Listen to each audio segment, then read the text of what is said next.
All right, everybody. Thank you for tuning in to this Sunday's Sunday rally. My name is Dr. Michael Odom. I'm a member of Impedum San Diego. I'm also the chair of the Africans Charge Genocide campaign. I'd like to begin by saluting the leadership that we, Chairman Omali Yeshitela, chairman of the African People's Socialist Party and African Socialist International, as well as Kalambayi and Danette, president of International People's Democratic Uhuru Movement. Now I'd like to pass it to Comrade Kwante Tubabu, who's going to begin with an official welcome. Thank you, Comrade.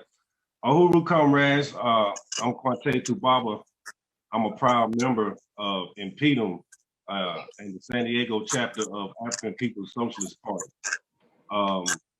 I'm the chair of the Reparations Certificate Subcommittee, which is dedicated to making sure Africans are paid reparations that are due to us by the U.S. government. I'd like to first start out with saluting my leadership, Chairman Omali Yeshitela, founder of the Uhuru movement.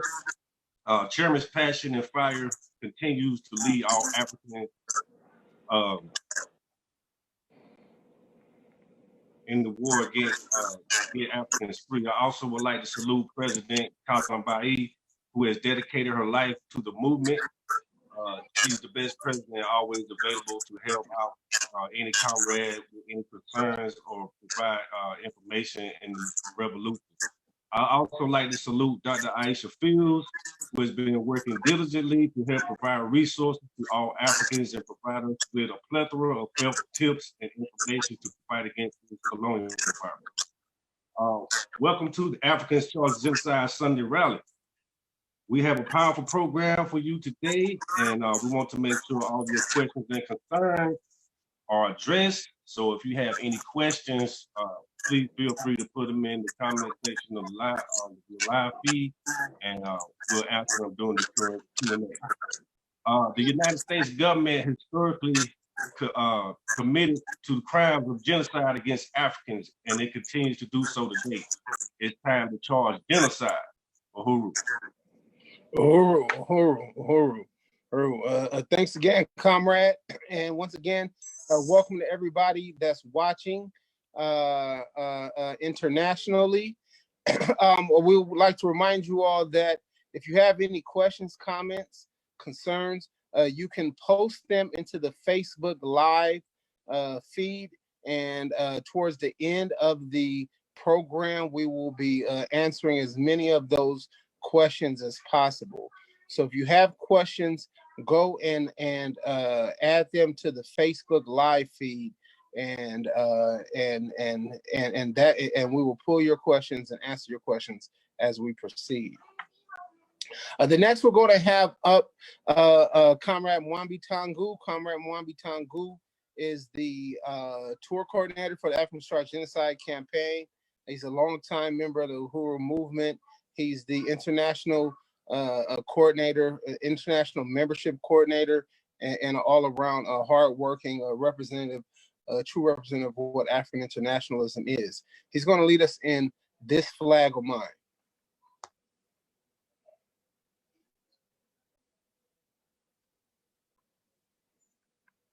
Uhuru. Regardless of what is told of it, here's to this flag of mine. The red, black, and green, hopes in its future's bright, Africa has seen. Here's to the red of it, great nation shall know of it in time to come. Red blood shall flow of it, historians shall write of it, great flag of mine. Here's to the black of it, 400 millions back of it, whose destiny depends on red, black, and green of it, oh flag of mine. Here's to the green of it, young men shall dream of it, face shot in shells of it, waving so high. Here's to the whole of it, colors grout and whole of it, pleased as my soul with it, regardless of what is told of it, thanks God for giving it, great flag of mine. Uhuru. Uhuru, everybody, Uhuru. And thanks again. We want to lift up Amy Jacquez Garvey, the author of this flag of mine. Also, Comrade Mwambi Tangu for his recitation of it. Next, I want to give you all a layout of what's to come. We're going to have Comrade Offset Shakur. Comrade Offset Shakur is going to give us some culture with some spoken word poetry, and then we'll move towards our main presentation. Our main presentation will begin with myself and an overview of what the Africans Charge Genocide campaign is.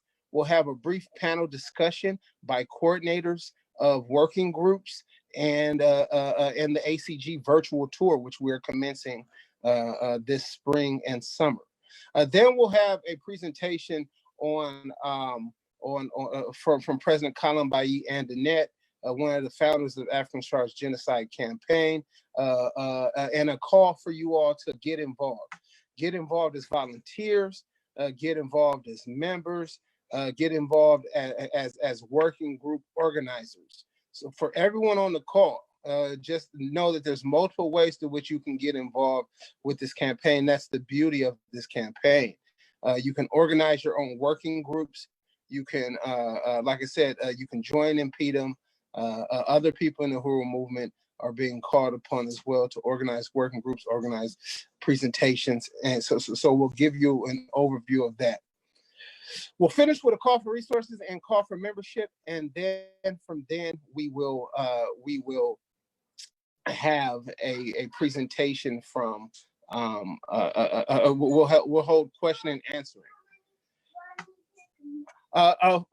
For more information on the events, the Uhuru movement events, go to theburningspear.com. Go to theburningspear.com and click on events, and you will get an up-to-date view of all of the different events taking place in the movement. We have a host of them, a week's worth of them. This Friday we just had an amazing Burning Spear study group. If you want to see that video, you can go to Impedim's Facebook page and view that video. Last night we had an amazing quarantine and chill. That's our Saturday evening culture event that we're doing. And then this morning we were fresh off of another Omali Taught Me. So Omali Taught Me is the political education for the movement, hosted by Chairman Omali Yeshitela. So you can go to YouTube, Burning Spear TV, or to Facebook to view these events live and participate in the discussion. This morning, I'm telling you, it was an amazing discussion with hundreds of people on, with people as far away as Kuwait, South Africa, to the UK, to all throughout the U.S. and the Caribbean. People were watching, commenting, and really engaging in a high level of discussion. So that's what we're going to do today. Once again, throw those comments into the comment section, and we'll get to your questions towards the end. Let us now pass it to Comrade Offset Shakur. Comrade Offset Shakur is an amazing comrade. She is from, she's the president of the International People's Democratic Uhuru Movement branch in New York City, and an overall representation of what African internationalism is, and as well as the revolutionary leadership of African women in the struggle. Uhuru. Uhuru, comrade. Uhuru. Almost. I'd love to thank my leadership, Chairman Omali Yeshitela, Chairman of the African People's Socialist Party, and also President Kalambayi and Danette, President of the International People Democratic Uhuru Movement. Thank you so much, Comrade Masamela, for that introduction. So I'm going to do a piece for you guys today. that I actually wrote, I believe, at the plenary or just like in transit. I was just thinking, but here it is. They are gentrifying us from Philly to St. Pete. So in the system, you have to kill a man just so another man could eat. They wear a badge in Baghdad and Mike Brown on the street because he can't stand with his hands up in a midsummer's August heat. They take the stand and demand that we denounce our defeat. And we can't stand without an ounce of crack stacked in our back pocket just so we could eat Apple Jacks in a big apple where your top would get popped and cracked open like a Snapple apple. That's a fact. Now written under the top is written, I'm smitten with positions that render the need for cops. Not because I want my cells in a cell under observation, but because my cells causing hell for their operation. It's over for the degradation. My genes are undefeated, like Gian said with the wrong pronunciation, as if I was Haitian. I'm calling on my spirit to deliver me my reparations, but really that means I'ma take it. And it's a billion in my body, I know my body, I preach that. I'm an African, I'm international, but the institutions never teach that. They just conquer and divide, and then leave us to decide if we're gonna sell our soul for goals that put our people in genocide or horror.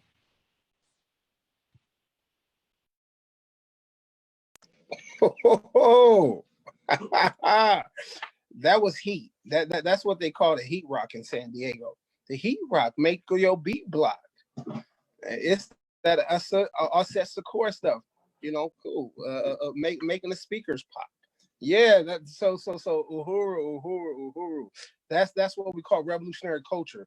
I was at the convention last September, and Comrade Dexter, who is the head of Info and Ed for Impedum, was doing a presentation, and he mentioned that he asked the chairman, what is revolutionary culture, and expecting to get some deep stuff and all this other stuff. He said the chairman looked at him and told him, "It's culture that's for the revolution." Right, it's culture that's for the revolution. So that's absolutely as straightforward and making it plain as possible. That was culture for the revolution. And the crucial thing about that is this is a moment in which all the skills of African people, all skills you have, are being asked to muster. We're asking y'all to muster those skills and to bring those skills to the movement, return those skills to the people. You see down here that I even put Dr. Michael Odom. Some people are like, nah, man, you got to tell people you're a doctor. I got to let people know my homie a doctor. So, but once again, like I said on the last bright, I teach Black Studies. I'm not a medical doctor, but I did stay at a Holiday Inn Express. But no, but nevertheless, like I said, no matter what you do, you're a professor, you are a rhyme spitter, you are a carpenter. Literally every single skill that you have, the movement can use. Especially as we know that we put in so much of those skills to use for colonialism. We're calling upon you all to put those skills to use to overthrow colonialism, to uplift Africa, to uplift African people. So Comrade Alset really represented it right there, an example of what it really means to bring what all the skills you have to the movement. And like I said, yeah. So tune in on Thursdays for another Impedum show that we have. It's called Uhuru Mindset, and it's out of New York. So if you tune into our page on Sundays, you will be able to witness the Uhuru Mindset show. They just had a blazing one last Thursday, which was hosted by which had the guest speaker Dr. Aisha Fields. And when you talk about sort of putting your skills to the use for African Revolution, you're talking about Dr. Aisha Fields, the All African People's Development Empowerment Project, and what she does. I mean, the sister has a PhD in physics and uses her knowledge and her ability to organize for African people. She's the head of the Project Black Ankh. So like I said, that was Uhuru Mindset episode last Thursday. And if you want to know more about that, please tune into our Impedum page on Facebook. So now let's move towards our main presentation. I'm going to bring into the discussion right now two amazing comrades, really the driving force of Impedum, the ACG campaign. We're going to let's bring Comrade Maisha Kadumu from San Diego, and Comrade Marisa Martinez from Seattle. So let's bring them in.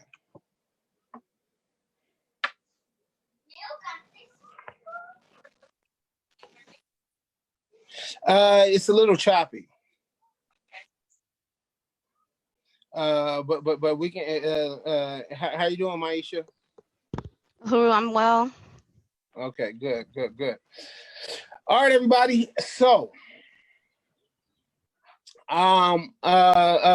let's begin. So part of this main presentation. First off, we're going to have a brief discussion about the tour coordinators, about the development of working groups, and then we're going to bring on President Columbayi Antoinette, president of Impedum, a founding member of the ACG campaign, and a member of the National Central Committee of the African People's Socialist Party USA. So, Africans Charge Genocide.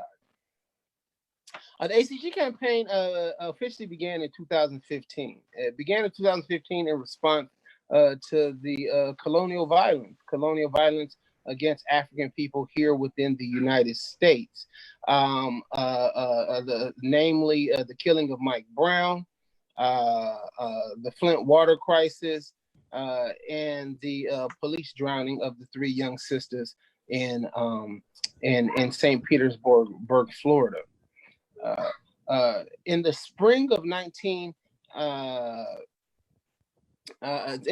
2016, Chairman Columbayi, President Columbayi Antoinette and others commenced on a national tour.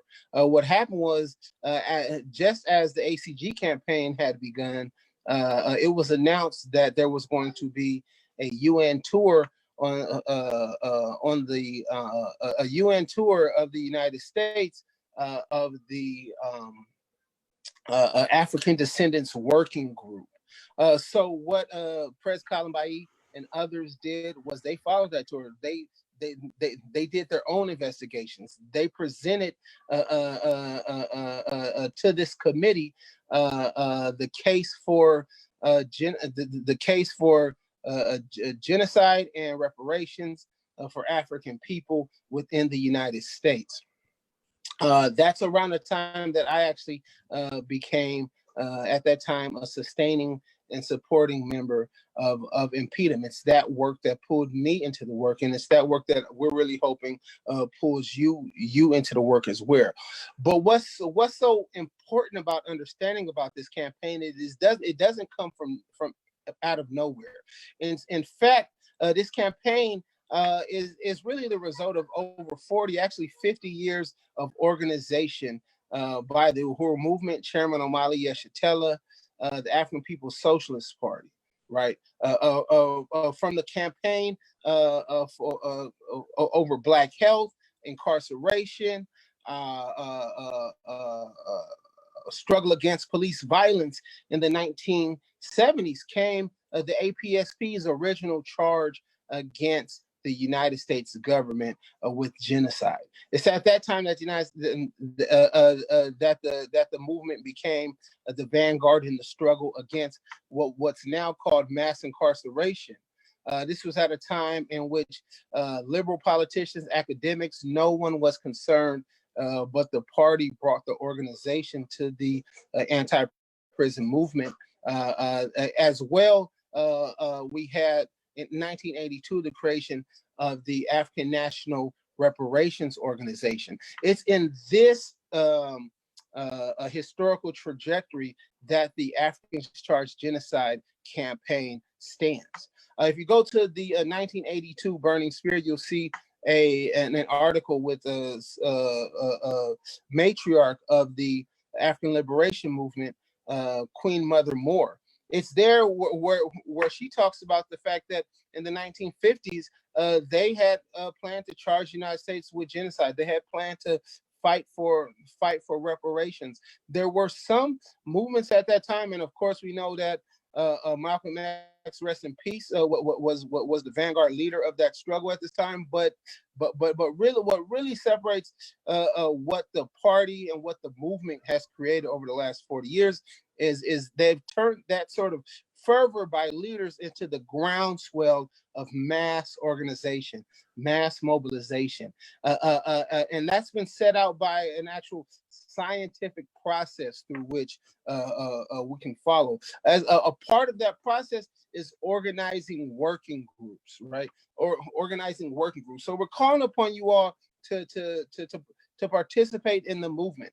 If you want to, you can go to impedum.org and become a member of the African of Impedum. You can but you can also sort of become an endorser and help us to organize where we are as a volunteer as well. So we'll talk about that. Part of that has to do with organizing working groups. So I'll give you a little bit of a background of some of the working groups we are organizing. We're in the process of organizing, and then I'll call on the comrades to give a little bit more background on that.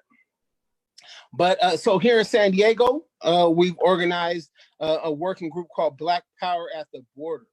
Black Power at the Border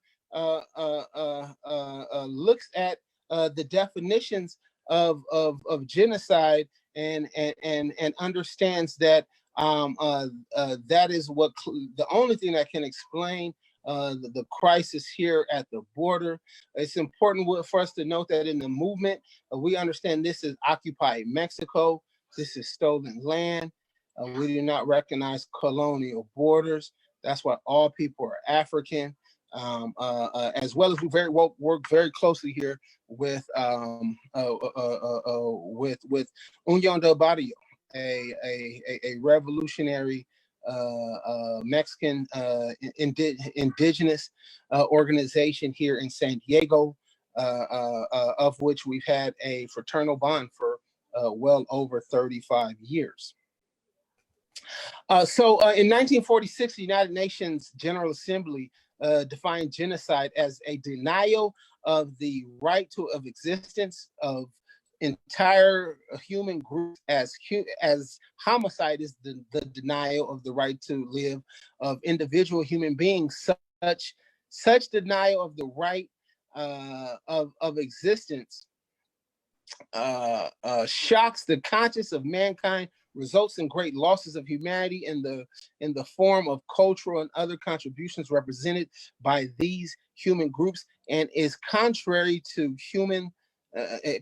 moral law and to the spirit and aims of the United Nations. Now, it's important for us to note that when we're talking about the United Nations, that we know that following World War II, the United Nations, the purpose of the United Nations has been as the role and as the unifier and peacekeeper among predatory imperialist white power nations and white power structures that have historically gone to war over the division of colonial capitalist spoils among themselves, right? So this is not recognizing the United Nations as the definer of African liberation struggles. Still, it's important for us to begin this discussion with the UN to expose the contradictions and the hypocrisy embedded in Western imperialist ideology as we take an African internationalist perspective on African liberation. Among those definitions in Article 2 of the UN Convention in 1948, they listed 5 points of what genocide is. Of them are causing bodily or mental harm to members of the group, deliberately inflicting upon the group conditions of life calculated to bring its physical destruction in whole or in part, imposing measures intended to prevent births within the group, and forcefully transferring children from one group to another. So we know that all of these conditions are embedded, and that's what we do locally with our Black Power at the border. First and foremost, we have sought and established relations with Africans in Tijuana, Mexico, Africans who have been prevented from crossing into the United States. These are Africans that have fled neo-colonial violence and imperialism and chased their resources to the U.S.-Mexican border. Africans from Cameroon, from Haiti, from Eritrea, from Mauritania, the Congo, and other places all over there. So first and foremost, we brought political education. We've underscored that regardless of where we're from, we're all Africans, and we need to be working in unison with each other. But importantly, it's about bringing self-determination to people. And lastly, the role of these working groups is documentary, right? For us to document the crimes against humanity that American and Western imperialism has brought upon the lives of African people. For the end result is to literally charge the UN charge the U.S. with genocide and take it to the UN. So this is where, if some of y'all are lawyers out there and you want to get involved in the campaign, come join Impedum, send us an email, join our working group, become a part of our legal strategy, which we are building as well as we move forward with this.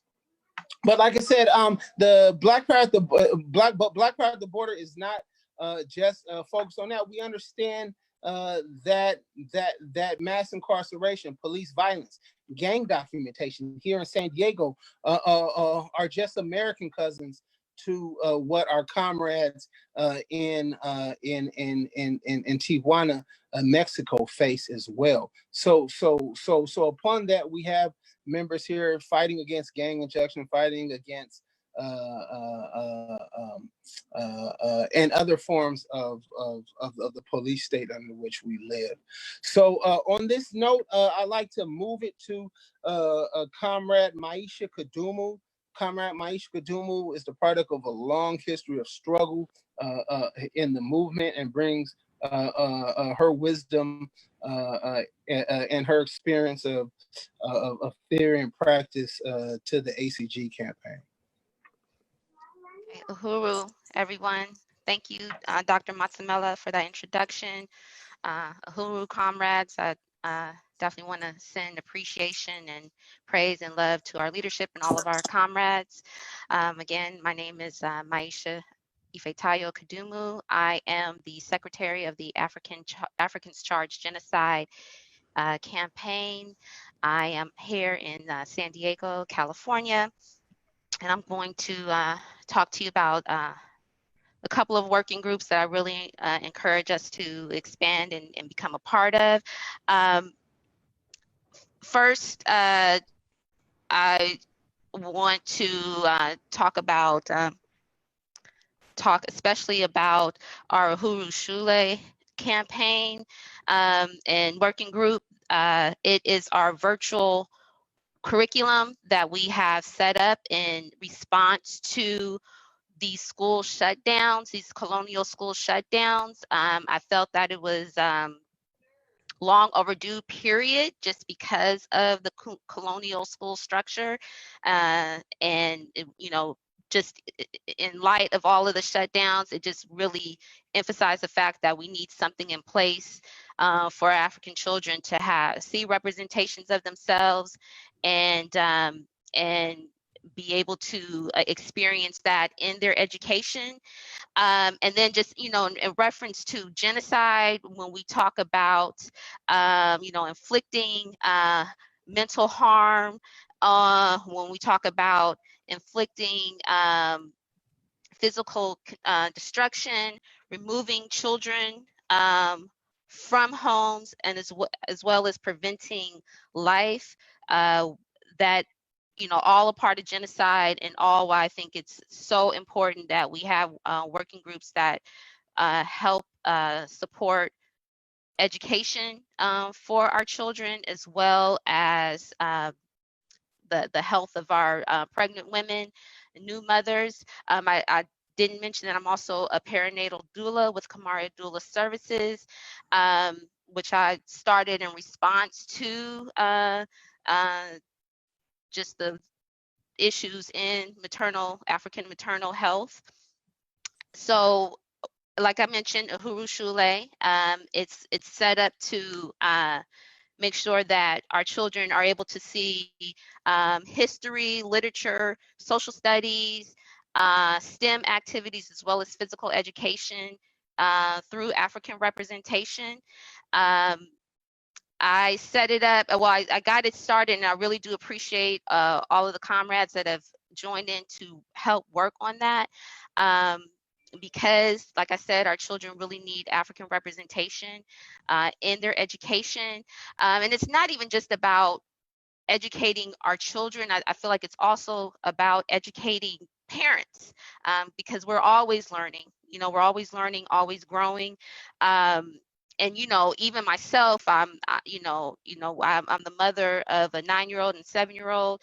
I'm self-critical, because even knowing that how destructive the colonial education system is, and even seeing the importance of curriculum like Uhuru Shule and trying to get it started, I still, you know, sometimes falling into that trap of getting too comfortable with colonial education. And I just, you know, on Friday had a rude awakening that I really had to reach out to Dr. Matsumela and also Comrade Mwambi about, as far as, you know, having images of blackface caricatures being presented to my child, you know. So we can never be comfortable in this colonial education system. We always have to practice self-determination when it comes to educating our children. So I definitely call for everyone to, you know, I'm always looking for input as far as Uhuru Shule. I feel like it's something we should all be working together on, adding to and building working groups for. So, you know, I look for, again, any, you know, suggestions, commentaries, input, and as well as, you know, getting other working groups, regional working groups started to kind of just keep adding to the curriculum and have it be something, like I said, that for our children, as well as for just families in general to learn from. And then as far as being, you know, a perinatal doula with Kamara Doula Services, you know, African women are disproportionately represented in maternal deaths. That's just something that, you know, obviously speaks to the genocide of African people, and we always have to be working to fight against that. That's why, you know, Kamara Doula Services, I started that, and I encourage other comrades to start working groups that really speak to maternal health, perinatal health, which is prenatal, postnatal health, in their regions. And, you know, for me, I'm also working on becoming an addiction counselor. So behavioral health is also something that's really important to me. Mental health is something that's always really important to me.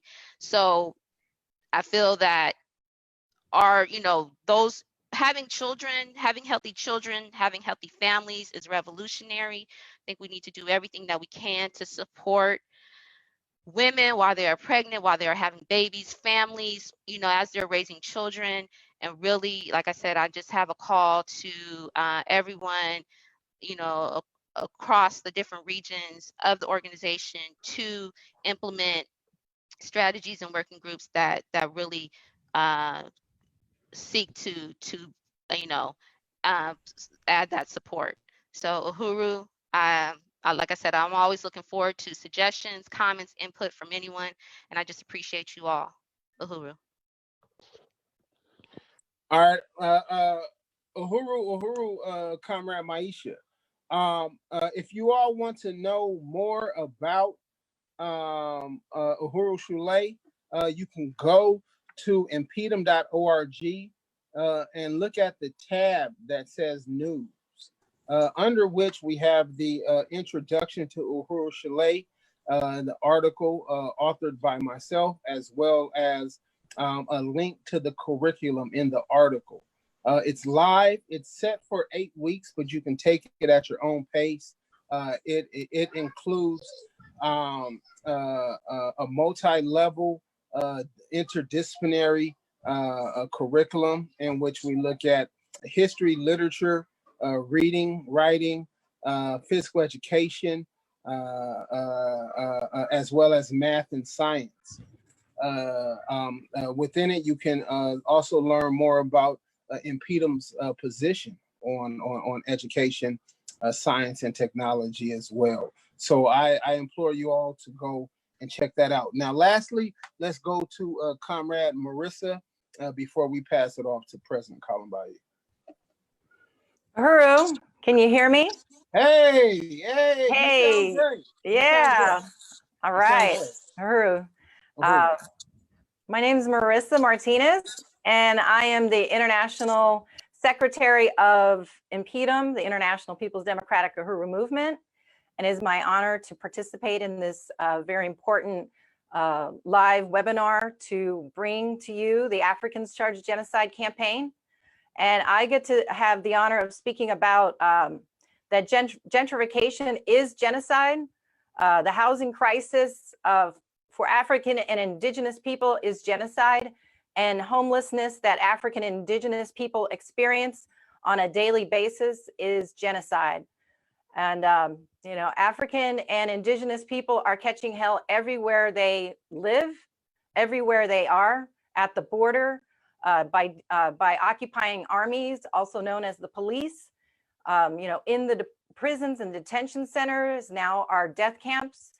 And we have to be able to connect the dots and see that the housing crisis is yet another reason the enormous amount of COVID deaths related to not having shelter in place. All of these things are related to genocide. And it is about time that we charge the United States with genocide and be able to understand what genocide means. And so I just want to say that, you know, parasitic capitalism does not want to solve the housing crisis. Parasitic capitalism wants for the few, the people at the top, to be able to, you know, profit from, you know, having housing is a commodity, which is wrong. Housing is a human right, and that we need to fight for that. Seattle is a booming town. People come here to chase stolen resources. People came here for the gold boom. They are here for they're here for the tech industry now, and this phenomenon of always having people coming to Seattle and being able to use their talents that were acquired while living on the pedestal of colonialism, because Seattle is a majority white city. Seattle likes to think that they are, you know, the good people, the good white people, the progressives, and their policies reflect basically trying to take care of people. But the majority of the people are white. So if they're dealing with homelessness, it's a policy that is driven to give white people more power.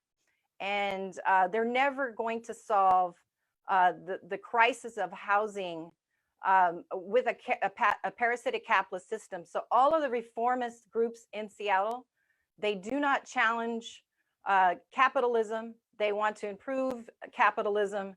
And so they will never, ever see the results that they wish to seek.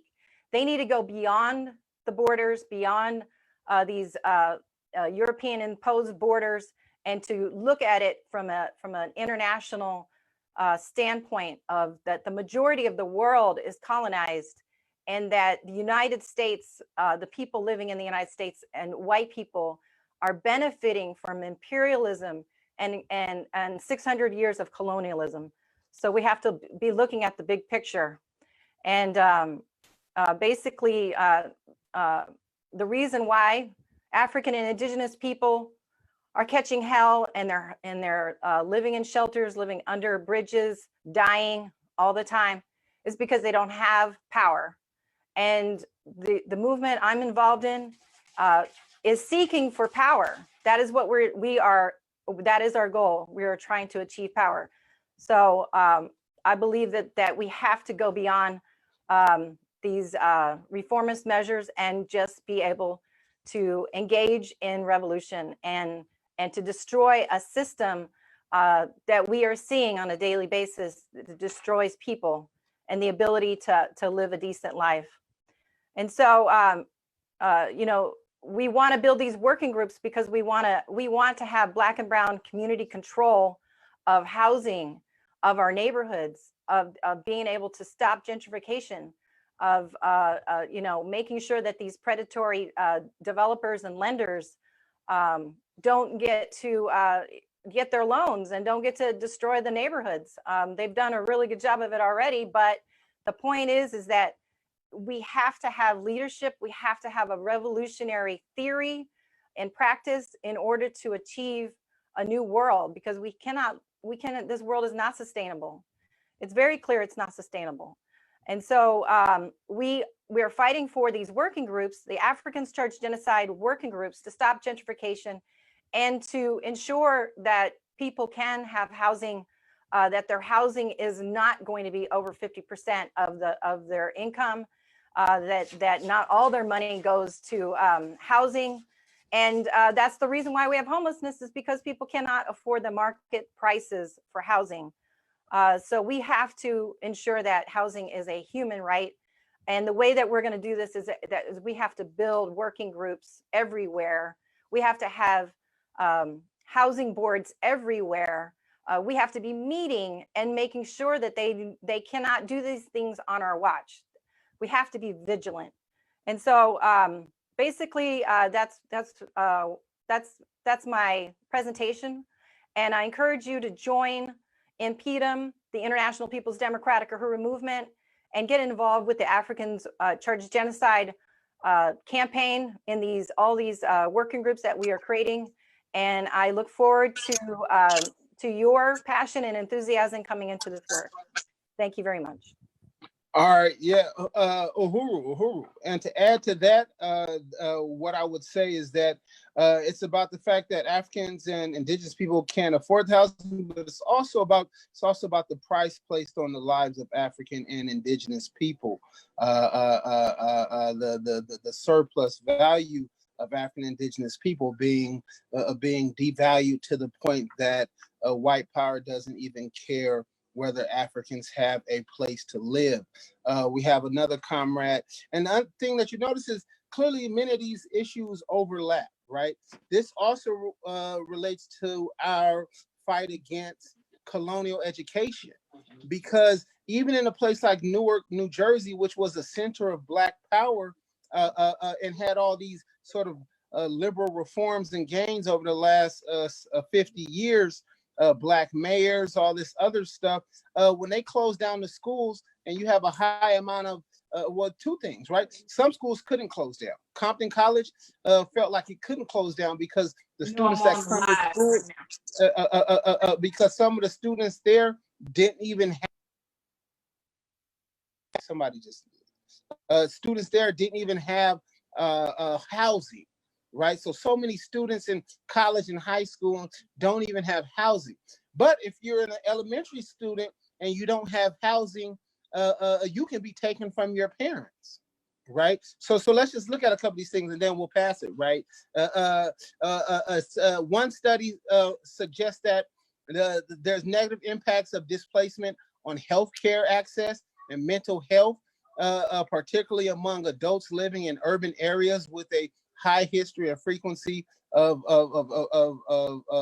emergency department hospitalizations. Another study showed that foreclosures in areas like Chicago is linked to the horizontal violence in the area, right? So the housing crisis in Chicago is overturning the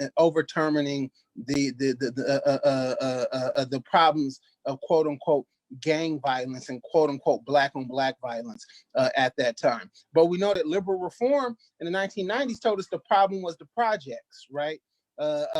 Homelessness is linked to increased influenza and death rates amongst children, increased SIDS amongst children, and lastly, like I said, Child Protective Services is able to steal children of homeless families, right? So to give us more information on what ACG is, the overview of ACG, and how ACG and really building Black power is the way forward for us. I'm going to now pass it to President Kalambayi and Annette.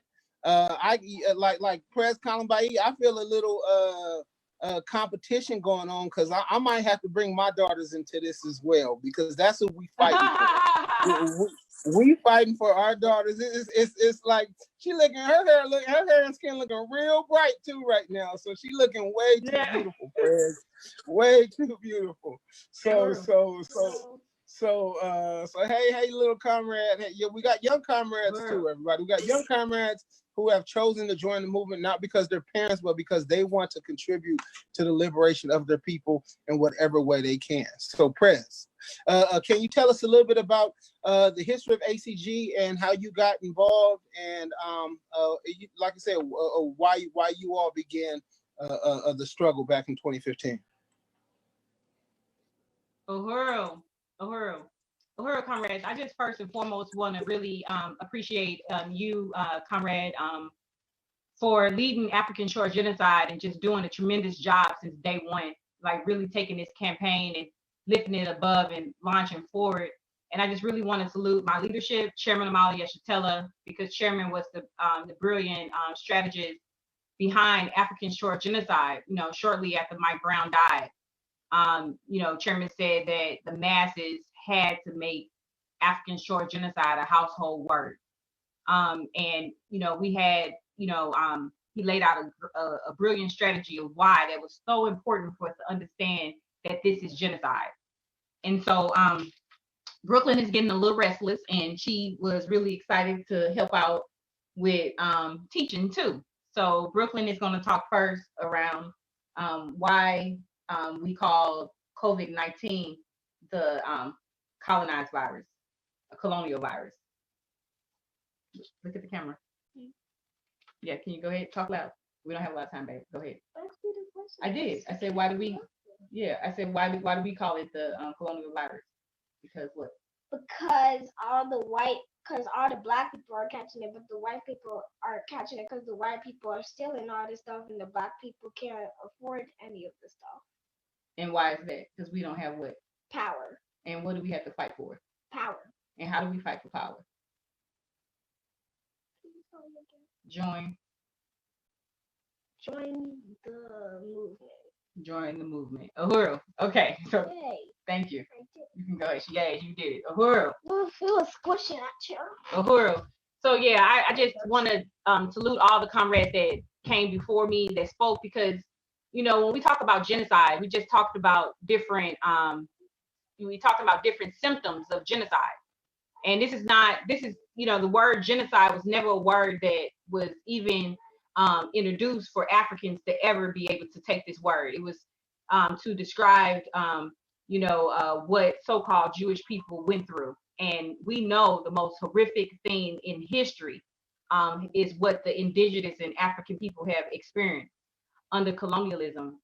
And so, you know, I heard we talked about educating our kids, and with this coronavirus, you know, like even African families are asked to go out and try to purchase laptops that they can't afford. Like, this is genocide. Like, everything that this colonial virus, this colonial system offers African people is genocide. And when we talk about, like, when Chairman talk about the virus, like anything that happens is going to impact indigenous and colonized people, the African working class, the workers, way different than the ruling class because of resources. You know, they deprived us of being able to have continuing and dual power, having economic development, you know what I'm saying, in the hands of ourselves. You know, we talked about how even when the schools were open, our kids were getting this faulty education.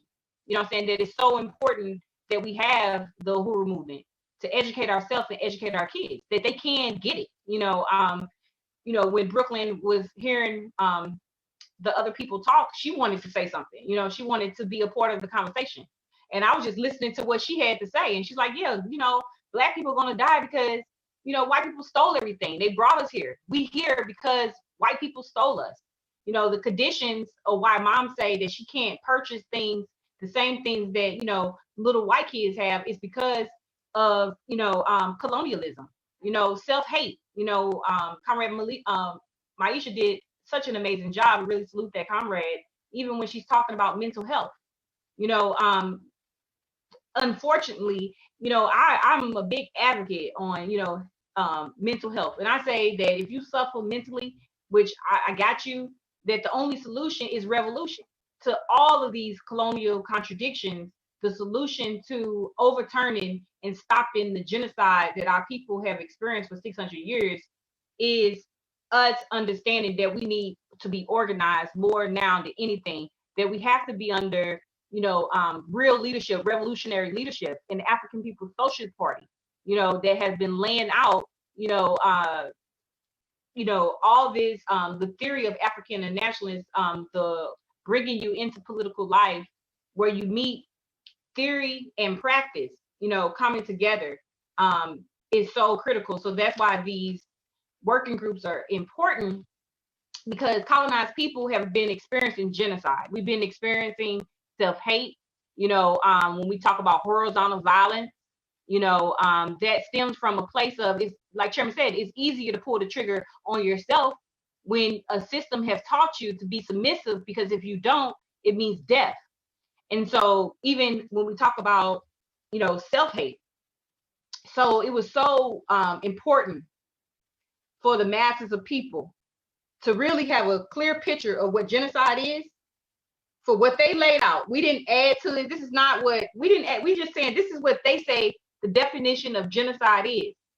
And then we see our experience for 600 years under this foreign dominating colonial capitalist system. We see the oppression of all indigenous and colonized people on us. I'm in St. Louis, Missouri right now.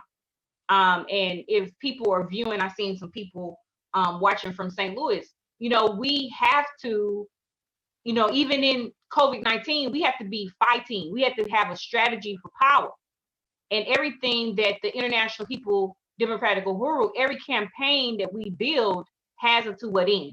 So in St. Louis, we have Keep 28. You know, we saying that we have to keep 28 wards, because they want to cut these wards from 28 to 14 because it's genocide. They want to push the African working class and make sure that we never rise up, that we never have power, that they can just gentrify the whole St. Louis city. So white developers will be able to snatch our properties for pennies, for crumbs, put the NGA, we say the NGA is genocide. To put a spy institution on the north side of St. Louis is genocide. And we see that we gotta have power. We gotta push back. We gotta fight back. Even while we stuck in the house, we can't just fold and you know, have the luxury to say, I'm gonna just kick back. We have to come out of here with a strategy of fighting back. We have to be fighting back while we in this situation. So if you in the St. Louis area, please, you can go to epidum.org and leave a comment and say you want to get involved. we are having our Keep 28 meetings to say how we can continue to push this campaign, because this COVID-19 epidemic, and seeing no alder person, no Black official come out and even say what you should be eating, how do you keep your immune system up, talk about the slander, talk about like all this information that's being put out. There is no testing places in the city that right here in the zip code that I live in, or hot zones that people been dying just tremendously all around me, neighbors, etc., with no alder person, no see, this fight is not about the particular powers to be right now. This is to say that they could not continue to do the same thing as usual, and the African working class got to be in the room. We have to run for office. We have to learn how to run for office. We have to come into political education. We have to be ready to assume the responsibility of a power over our life. And that's why this working group is so important, because it brings Africans back into the conversation, into saying exactly what are we going to do about the genocide that we see happen in our life. We take it to the United Nations, but our to what end is, once the masses understand that this is genocide, then there's only one conclusion that we can come to, that we got to make a revolution. And in the process of doing it, educating and teaching us how to write a POA, how to have a meeting, how to be the leadership, how to think, how to have emotional control. All these things are things that we have to grapple with and understand that this is what we are called to do to stop the genocide that is happening. We got to come into organization. We got to be a part of these working groups. If you have an organization, be a part of this working group, donate to this working group, sign the petition. The time is now. We do not have another 600 years of oppression. We got to end it in this lifetime, in Chairman Omali Yeshitela's lifetime, right now. Uhuru.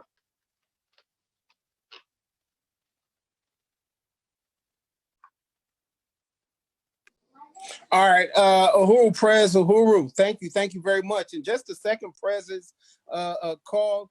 We've announced some of the working groups, but then we also call on all the other people in the movement and outside the movement that want to unite with the ACG campaign to develop the working groups, to work with us to develop future webinars. So Keep 28, Arrest CPS, and all the other campaigns that we have going on. Let us build those, because one of the things that we are going to do is we're going to create a publication, right? We're going to create an even more expanded report from the one that you can find online.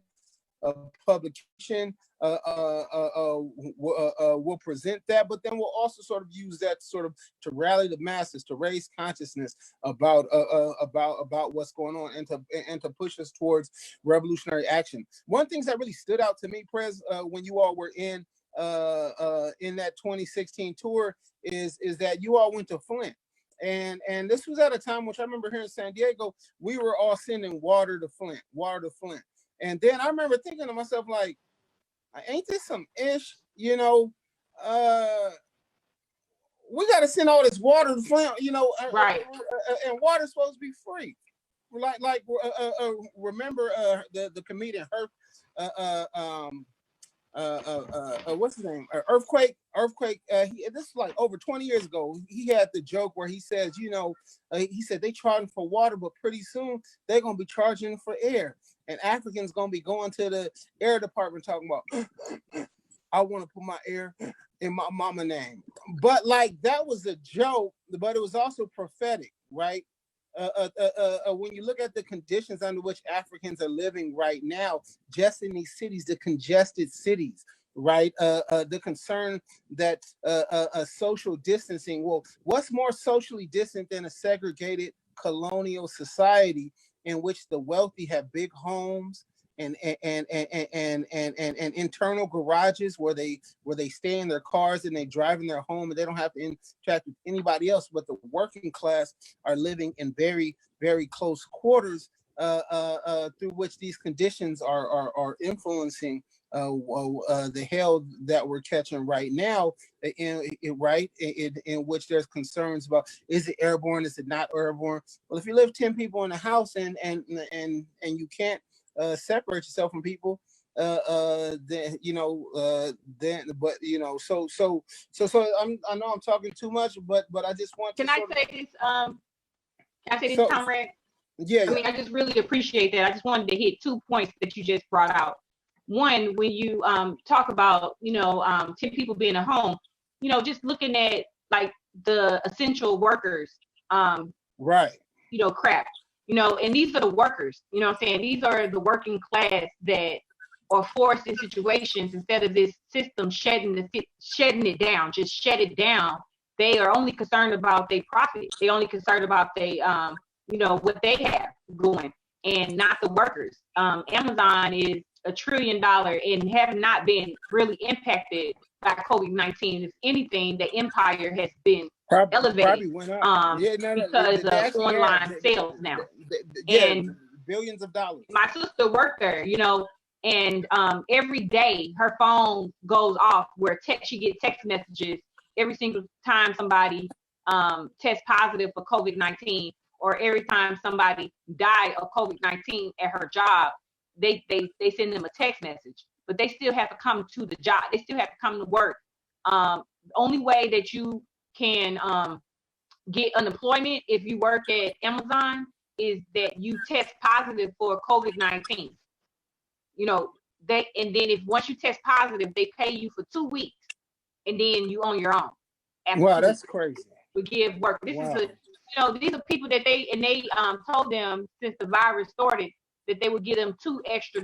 So now, instead of making $15 an hour, they're making like $17 an hour to die. And they are constantly hiring more people because they already know that so many of their workers are going to die because being in there. And I don't even know, because I'm not. I know that I really appreciate and salute Comrade Aisha Fields, Dr. Aisha Fields, that's over that, because I was wondering, like, if the Amazon workers that are touching these packages with COVID-19, then the people that are receiving it, I don't know. But this social system is so disgusting. It's only bailing out itself. Some chairman said that a dying imperialism is a dangerous imperialism. Like what a dead man would do for survival when he on his deathbed. And so we already summed that imperialism is dying. It's imbalance. We see that's why you had Obama. That's why you had a Trump as the president, because we have a social system that is people all over the world, colonized people all over the world, is fighting back. That's why we had a Ferguson. It was bound to be a Ferguson somewhere in the world where colonized people are catching hell 24/7, dying by the hands of the police. So this kind of contradiction, it really, what I'm saying, it's a perfect spinning bomb. So we're starting to see this imperialism on its deathbed, and so now you have a coronavirus. I don't, if it was man-made, whatever, but I know that it hit. And who did they bail out? They bailed out Wall Street. They bailed out the big businesses. They dumped trillions and trillions of dollars of reparation money that is owed to African and colonized people into their colonial system. They didn't bail out the people with $1,200, and some people didn't even get it. So I just wanted to say that.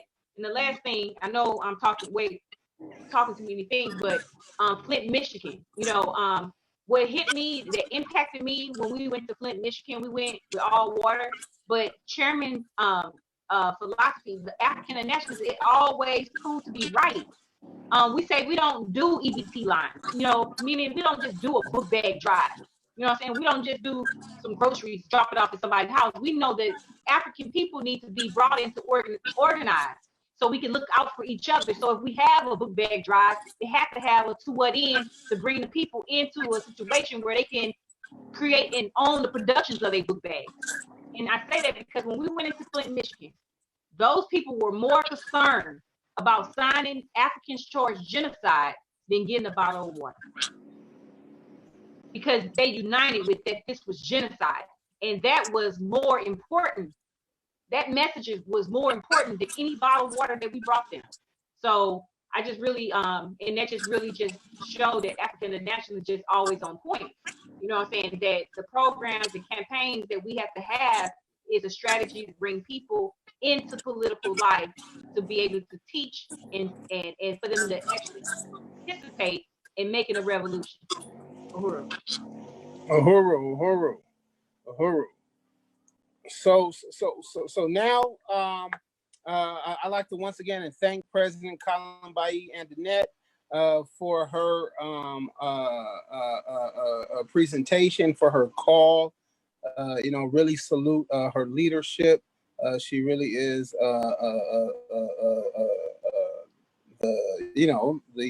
the guiding light, the tip of our spear here in Impedum, and really a shining example of what African internationalism is and looks like, what self-criticism is, and how self-criticism really is the engine towards crafting true revolutionaries, right? So thank you so much, Prez. And we're going to move next to our appeals. We're going to first call for resources, call for membership, and then we'll get into our question and answer period. So if you have not, I see one question from Kuumba and other comrades or whatever. So if you have not added your questions, please go ahead and add your questions to the comments, and then we'll bring on Comrade Tiana. What's going on here? Then we'll bring on Comrade Tiana to read off those questions. So, Comrade Offset, can you come on and do the call for resources? Uhuru, I'd like to thank President Columbai for his presentation. It was extremely important, and I think that somebody mute, because I'm hearing it. But I want to reiterate some of the things she said as I go into this call for resources, because urgency and not just labeling this genocide, but understanding it as genocide, acting from that understanding is really important. What she said was that we need revolution now. We need to do it now in this lifetime, and Chairman Mali Yeshatella's lifetime, and that's just extremely important. And so as I do a call for resources, I want to say something that I constantly think about in regards to donating or giving money. I often say to myself that you can learn a lot about a person based off of how they spend their money. Everybody wants to have five fly clothes, nice hairdo, nails done, everything did. But when it comes to building a revolution and really sacrificing and understanding that this system is not built for us, it doesn't care about us, it's gonna give us our 2-week pay and then send us home to, cough until we die. When you understand that, you want to spend every cent of this American dollar on a revolution. And so today we have a goal of raising $200. I'm going to start off by pledging that I'm going to send $22. You guys can donate at impedum.org. That's impedum.org/donate. You guys can donate there and send your donations in. It's really, really, really imperative that we have support, because it's too much, too much. Chairman has been fighting for revolution since before I was born. That says a lot. That says a lot. And I'm not gonna not do everything in my power to make sure that we have revolution in my lifetime and in his lifetime. Uhuru. Uhuru, this is Columbai, and I'm going to donate $20. Uhuru. All right, yeah. So everybody, we got a goal. We got a goal for $200. We've already got $40. If there's anybody out there in the comment section who'd like to say, hey, let's move to the next segment. So here's 200 racks. $200. Then go ahead and do it. If there's anybody that's willing to donate $150, then let's go on and you can do that as well. If there's anybody on the live stream or even in the Zoom meeting that's willing to press 100, go on and toss your name in the comments so it can be recorded.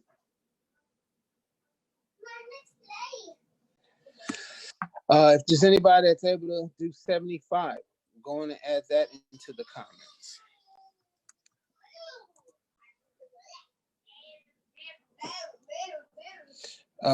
If anybody is able to do 50, 25, 20, 10, or 5. Go on and add those. When you go online and you donate, put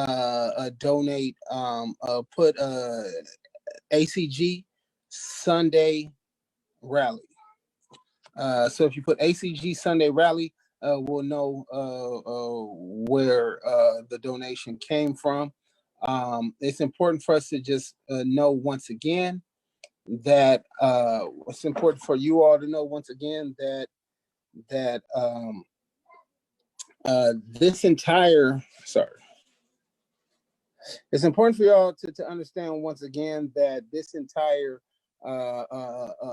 impede them, the ACG campaign, every single thing that you see here is the product of African self-determination and solidarity with African self-determination.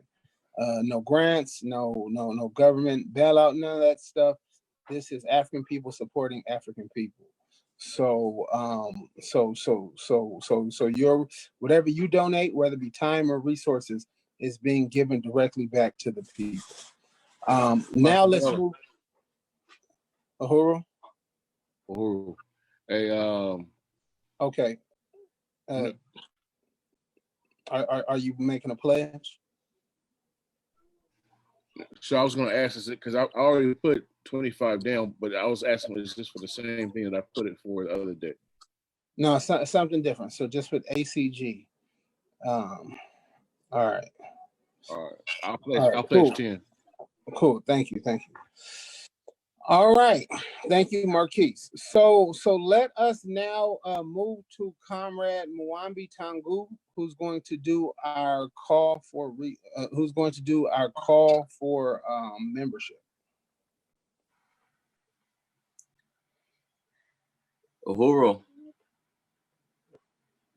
Uhuru comrades, Uhuru brothers, Uhuru sisters, Uhuru everybody. I really want to just really appreciate this Sunday rally. Y'all can hear me. But I really want to appreciate this Sunday rally and just this whole Africans Charge Genocide campaign. And now's the time for you guys to become part of the work that we're doing. You've heard from people in New York, Seattle, San Diego, St. Louis, and now it's time for you to be a part of the movement, the organization, the Uhuru movement that's really taking this revolution across the globe and really bringing not only African people but all people into real revolutionary life. And I want to just give you 3 reasons why you should join Impedum, and tell you about some of the levels that you can join on. The first thing is Impedum meets you where you're at. It doesn't matter where you're at politically right now. If you believe African people should be free, that we should have self-determination, then you should join Impedum. It doesn't matter if you know who Marcus Garvey is or if you never heard of Marcus Garvey. You need to join Impedum. We meet you where you're at. The second reason is Impedum gives you the ability to fight for your own liberation. It gives you the ability to become a part of an international process that's fighting to get us free. So it's not, you're no longer sitting on the sideline. You're no longer, you're not on the sideline. You're actually involved in the process, actually see the results of the work that you're putting in. And you know, it brings you into an international process. You know, I talked to comrades in South Africa and Ghana and London, Bahamas, Florida, France, you know, consistently, you know, Africans that are committed to fighting for freedom. And in the last thing I wanted to say is that impediment turns you into a better person. African internationalism it's an honest ideology. It forces you to be honest. It forces you to really look at yourself. Like for me, I look at myself and my contradictions, and I know that whatever contradictions I have to fight to overturn them, but I can't do it on my own because my contradictions are linked to everybody. You know, all of us are connected. So when you become part of Impedum, you become a better husband, a better wife, a better son, a better member of your community. And so we really want you to join Impedum. And I just want to tell you about the levels. We got the Huey Newton level membership where you just pay $5 a month. We have the Assata Shakur level membership where you pay $10 a month.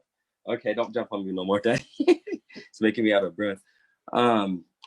We have the Assata Shakur level membership where it's $10 a month. We have a Malcolm X level membership where it's $21 a month. We have the Harriet Tubman level membership that's $31 a month. And we have the Ella Baker level membership that's $50 a month. And then we have our lifetime member, which is the Marcus Garvey level membership, which is $84 a month, which turns out to be $1,000. And when you become a Marcus Garvey level, you all your fees and everything for all the conferences and conventions are waived.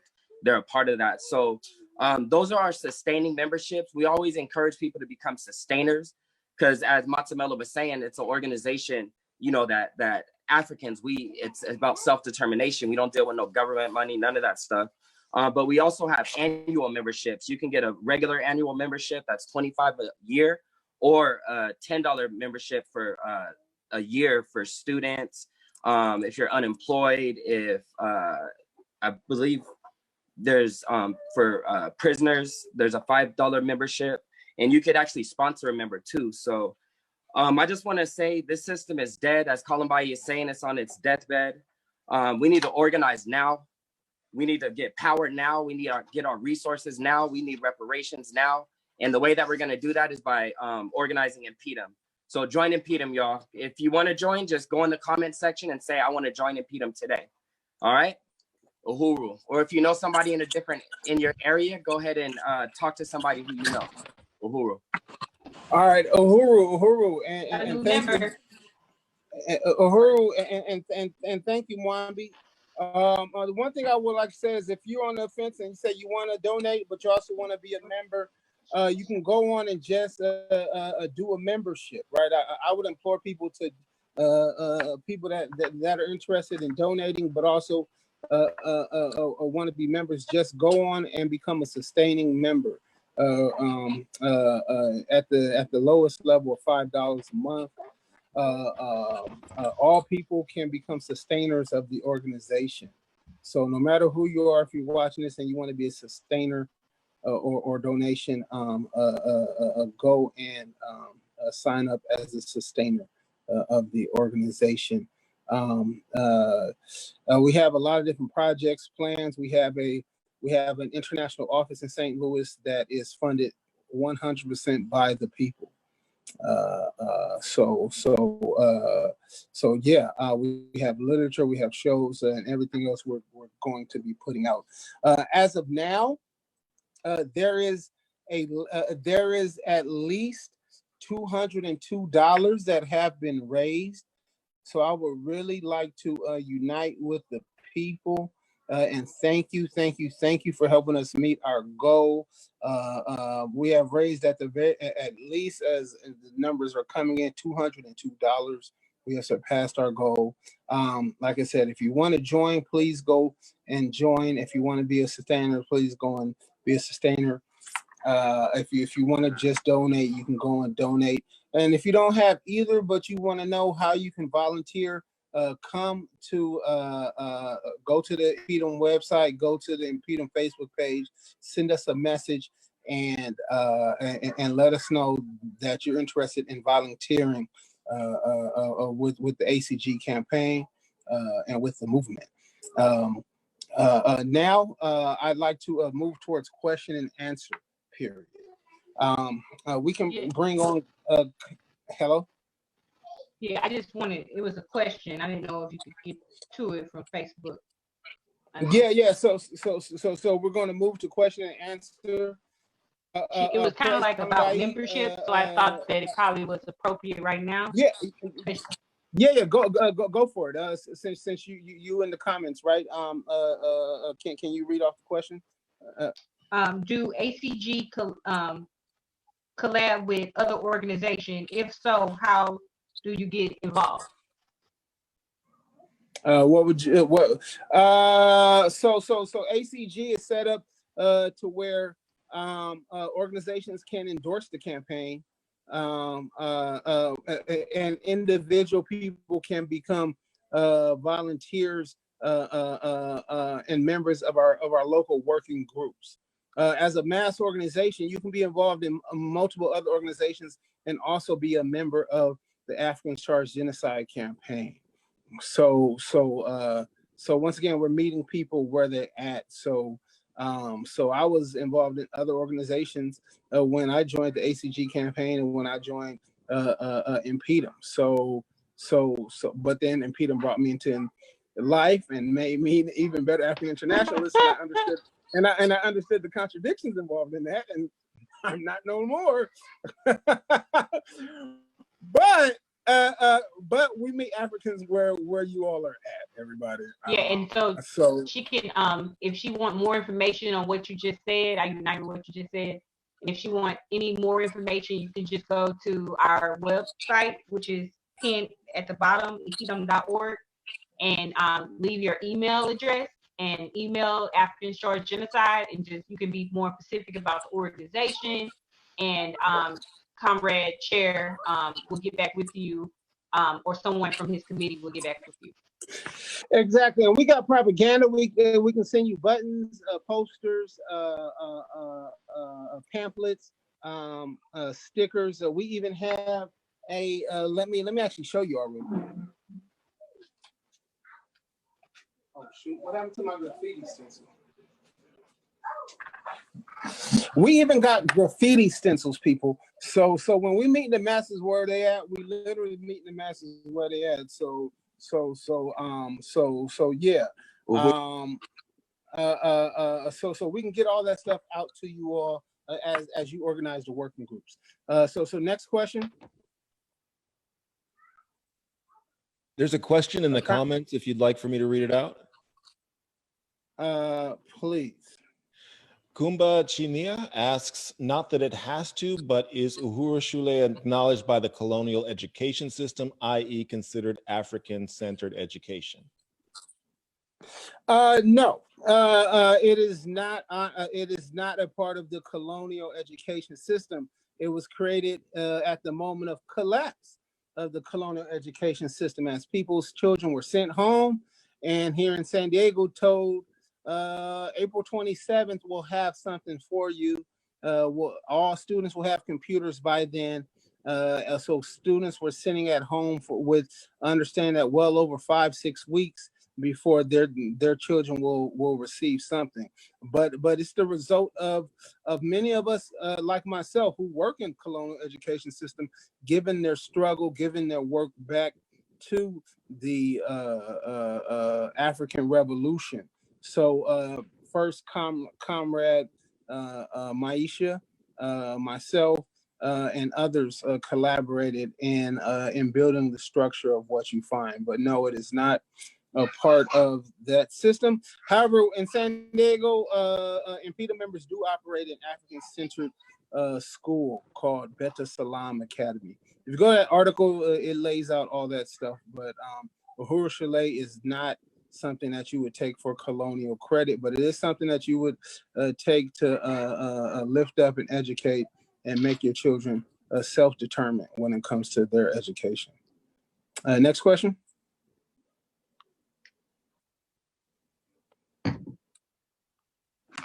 Uhuru. I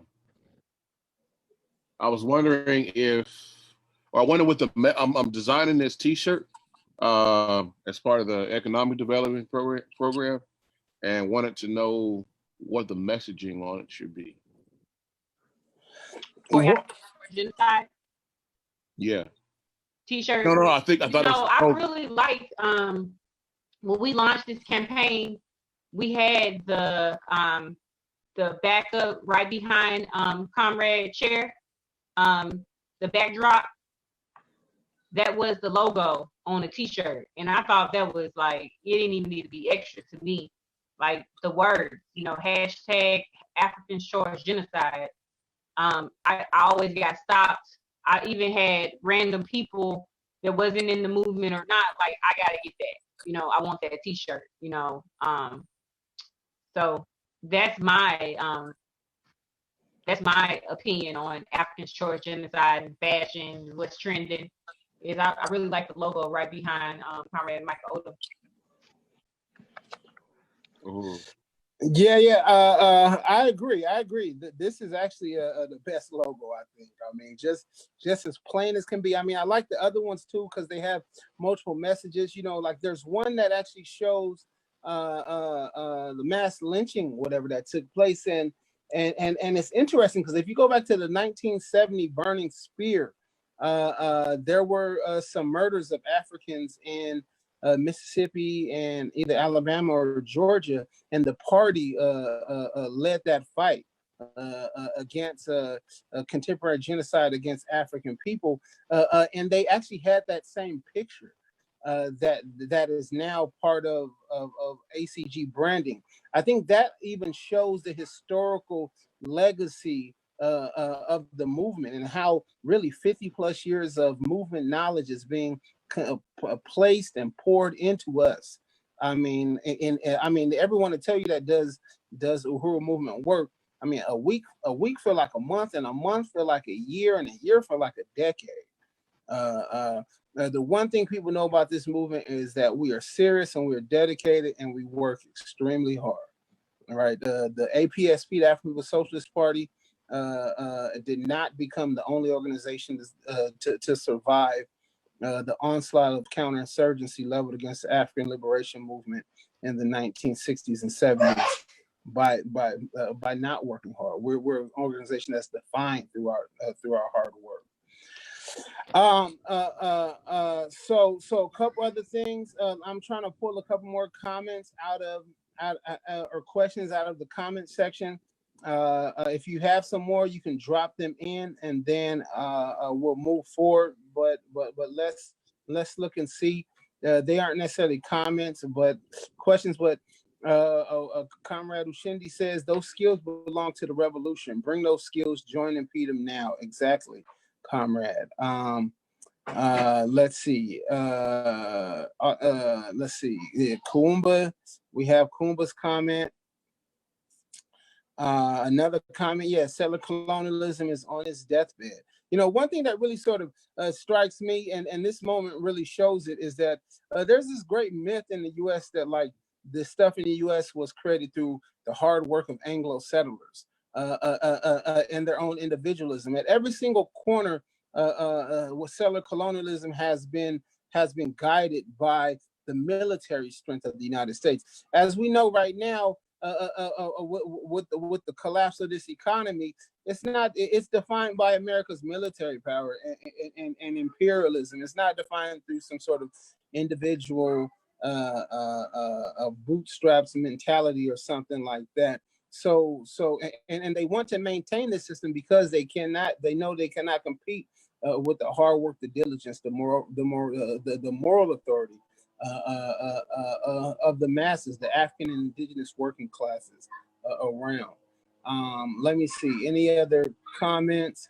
So James Shelby, I will send you an email directly, a Facebook message directly as the chair, so that we could talk about getting you involved in the ACG campaign.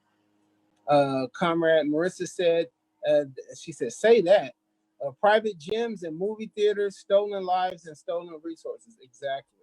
Exactly. People who are on their own yachts, people who are in their country clubs, people who are in their mountainside resorts as they pay other people to go out and reopen the economy for their own wealth. A comrade calling on everybody. And like I said, Impediment is an organization that meets everybody where they are, right? Just like Malcolm said, this is the time to put all differences aside. So if you're an old church lady and you know what we're going through is genocide, you need to join. You need to join. Yes, you, mama. You need to join, mama. We meet Africans where they are, right? Not where we think that they ought to be. We meet Africans where they are. Comrade Fofeet says, age is no excuse to keep Africans from joining Impediment to fight for freedom, which is absolutely true, right? Which is absolutely true. All right, so yeah. So it doesn't seem that there's any more questions. Uhuru. Yeah. I want to be self-critical. I haven't been able to get the lesson plan. That's all right. I want to get that done. Okay, if it's not really a question in terms of the webinar, we can solve that stuff outside of the meeting. Uhuru. All right, Uhuru. Any other questions pertaining to the webinar? One more question in the comments, if you'd like for me to read it. Okay, I see it. Colonial education, like how do you learn anything if you are a young African in a correctional facility? Is that the question? Yes. Yeah, well, in some ways that's a sort of rhetorical question, right? But that's also the idea of sort of calling Africans to meet people where they are. If you're a person and you work in one of these youth facilities, I know here in San Diego, it's very hard. You can work your ass off, have straight A's, be published, and still not get hired at a school. So a lot of the Africans end up teaching in these court schools out here. We calling on you. You know, I can't get in there, but but if you're already in there, you know, we calling on you to bring your skills to the African Revolution. I think sort of that can be answered by saying all Africans need to be organized. We know that they pull inmates oftentimes from the exact same class that they pull the people who work inside the facilities. So the question then is a colonial question, which has to be resolved. So I would say part of that has to do with understanding that it's all genocide, understanding that if you're African born in the U.S. or living in the U.S., you are an incarcerated person as well. So we need to link the struggles of the people behind enemy lines inside those walls with the people outside enemy lines in those walls. Raise up the contradiction of colonialism, struggle against it, and get organized for the liberation of those people.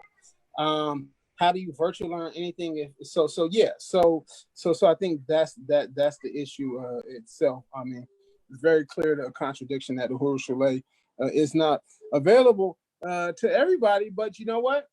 If you know somebody who's inside and they sadly got a phone, send them a link to Uhuru Shule, right? Because I know people that's inside and they got phones.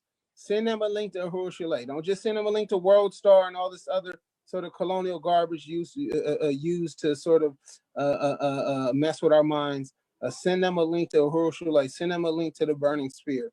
Actually, you can go onto the Burning Spear website right now if you go to the Impediment website, and for $5 you can become you can sponsor the membership of someone who's incarcerated. As well, if you go to the Burning Spear website, either Burning Spear Marketplace or to theburningspear.com, and you can sponsor for $5 a year, an impediment member, you can sponsor an incarcerated person to receive the burning spear. So that's what I would say. Even if you can't get them access, you should do that. And then there's one last comrade who has just joined. I would like to give some time and honor his questions before we sign off. A comrade Tachara Masimba. So, Comrade Tachara Masimba, are there any questions that you would like answered before we sign off? I saw you say, and until the White House and Governor's Mansion open back up for tours to the public. Exactly. Comrade said, not a single thing is opening up until they expose themselves. Exactly. Anything else you'd like to say, Comrade?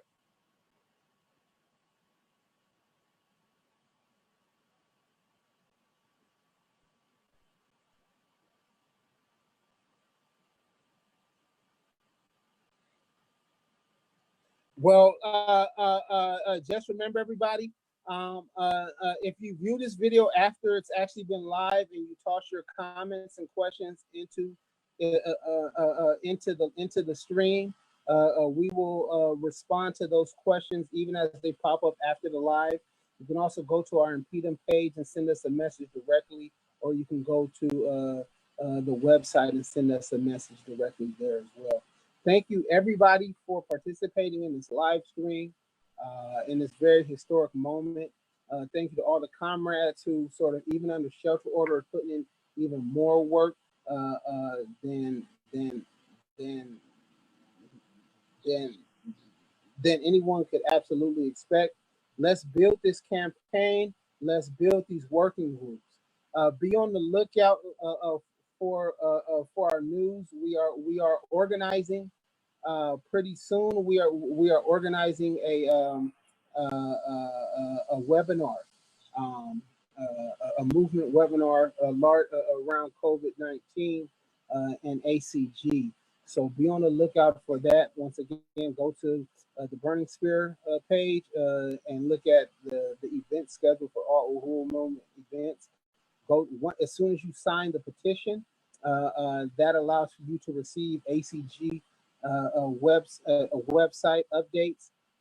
As well, go to Impediment page, like the Impediment page, and then go to the Impediment website and stay up on our blogs and our news and everything else. Thank you, everybody. I'm so glad that you all tuned in. I'm very honored to have this experience with you all. Uhuru and Vanguard up.